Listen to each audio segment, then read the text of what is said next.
A friend in need is a friend indeed.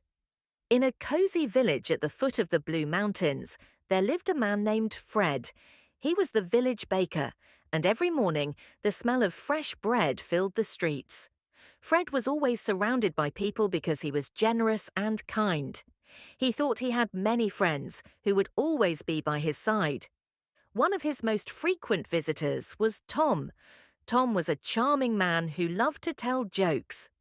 Every afternoon, Tom sat in the bakery, eating Fred's cakes and promising that they would be friends forever. "If you ever need anything, Fred, just ask me," Tom would say with a loud laugh. Fred felt very lucky to have such a popular friend. High above the village, Ilara lived alone in a small cabin. She was a woodcutter who rarely came to town. She was quiet and did not talk much, but she often watched the village from the hills. When she came to the bakery to buy bread, she simply nodded to Fred and paid her coins. Fred thought she was a bit cold and distant. One dark Tuesday, the sky turned a strange shade of purple. A massive storm arrived, unlike any the village had ever seen. The wind howled through the trees, and the river began to rise quickly. Fred watched from his window as the water crept closer and closer to his bakery. He felt a sudden chill of fear in his heart. By the next morning, the storm had stopped, but the damage was done.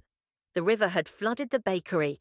The floor was covered in thick mud, the ovens were cold and broken, and all the flour was ruined. Fred stood in the middle of his shop, his heart heavy. He had no money and no way to bake bread. He was completely lost.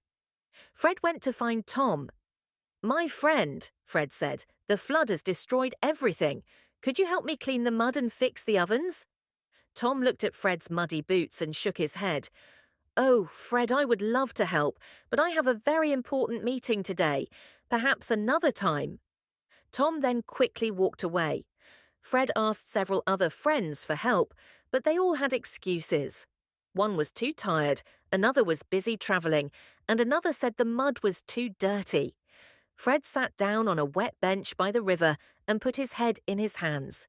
He realized that when things were easy, everyone was his friend, but now that he was in trouble, he was all alone.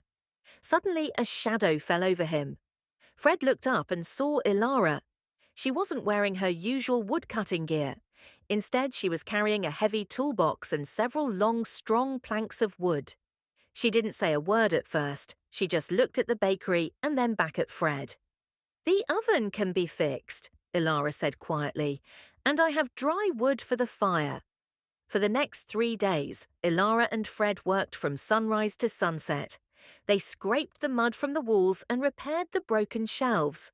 Ilara was strong and patient, showing Fred how to brace the wooden beams. She didn't ask for any money or any bread in return.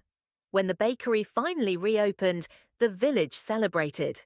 Tom came back, acting as if nothing had happened, but Fred just smiled and shook his head. He gave a fresh, warm loaf of bread to Ilara, who was sitting quietly in the corner. He finally understood that a true friend isn't the one who laughs with you in the sun, but the one who works with you in the mud.